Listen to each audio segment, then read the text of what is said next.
വൈക്കം വെച്ചൂരിൽ പാടശേഖരങ്ങളിലേക്ക് വെള്ളം എത്തിക്കുന്ന തോട്ടിൽ കക്കൂസ് മാലിന്യം തള്ളുന്നതായി പരാതി. 2000 ഏക്കർ പാടത്തെ നെൽകൃഷിക്ക് വെള്ളം ഉപയോഗിക്കാനാവാതെ ബുദ്ധിമുട്ടുകയാണ് കർഷകർ.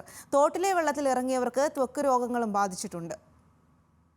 പൂവത്തുകരി, അയ്യനാടൻ പുത്തൻകരി, കോലാംപുറത്തുകരി, കാട്ടുകരി, പൊന്നച്ചഞ്ചാൽ, പോട്ടക്കരി തുടങ്ങി 10ഓളം പാടശേഖരങ്ങളിലേക്ക് വെള്ളം എത്തിച്ചിരുന്നത് കൊടുതുരുത്ത് ഞാണുപറമ്പ് തോട്ടിൽ നിന്നാണ്.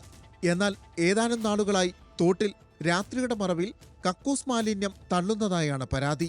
ഇതോടെ 2000 ഏക്കറിലെ നെൽകൃഷിയിൽ വെള്ളം എത്തിക്കാനാവാതെ പ്രതിസന്ധിയിലാണ് കർഷകർ.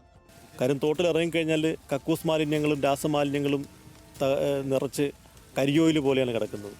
ഇത് കുറേ മാസങ്ങളായിട്ട്, കുറേ ദിവസങ്ങളായിട്ട് രാത്രിയിൽ നിരന്തരം വന്ന് ഡംപ് ചെയ്തുകൊണ്ടിരിക്കുകയാണ്. ഇതിന് അധികൃതരുടെ ഭാഗത്തുനിന്ന് യാതൊരു തരത്തിലുള്ള നടപടിക്രമങ്ങളും ഇതുവരെ സ്വീകരിച്ചിട്ടില്ല. ശക്തിയേറിയ രാസവസ്തുക്കൾ കലർത്തിയാണ് മാലിന്യം തോട്ടിലേക്ക് തള്ളുന്നത്. പ്രദേശത്ത് സ്ഥാപിച്ച CCTV ക്യാമറകൾ കേടാക്കിയ ശേഷമാണ് മാലിന്യം തള്ളുന്നതെന്നും നാട്ടുകാർ പറയുന്നു. നെല്ല് ചെടിക്ക് വെള്ളം കയറ്റിയിൽ നെല്ല് പോകും, ഈ വെള്ളം കയറ്റിയാൽ കരിഞ്ഞും പോകും. ഇതാണ് അവസ്ഥ. ഞങ്ങളെപ്പോലുള്ള കർഷകർ ഈ നെല്ല് ഉൽപ്പാദിപ്പിച്ച് കൊടുത്തു കഴിയുമ്പോഴാണ് ഈ AC റൂമുകളിലിരിക്കുന്ന ഉദ്യോഗസ്ഥർ ചോറിൽ കൈപിടിക്കുന്നത്. അത് അവർ മനസ്സിലാക്കി കർഷകരെ ഉണ്ടെങ്കിൽ ജനങ്ങൾക്ക് ജീവിക്കാൻ പറ്റൂ എന്നുള്ളൊരു ഇത് മനസ്സിലാക്കി മുന്നോട്ട് പോയി കഴിഞ്ഞാൽ കർഷകർക്ക് ആശ്വാസം. തോട്ടിലിറങ്ങിയ കർഷകർക്കും തൊഴിലുറപ്പ് തൊഴിലാളികൾക്കും ത്വക്ക് രോഗങ്ങളും ബാധിച്ചിട്ടുണ്ട്.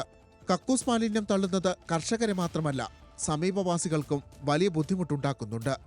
ന്യൂസ് മലയാളം, കോട്ടയം.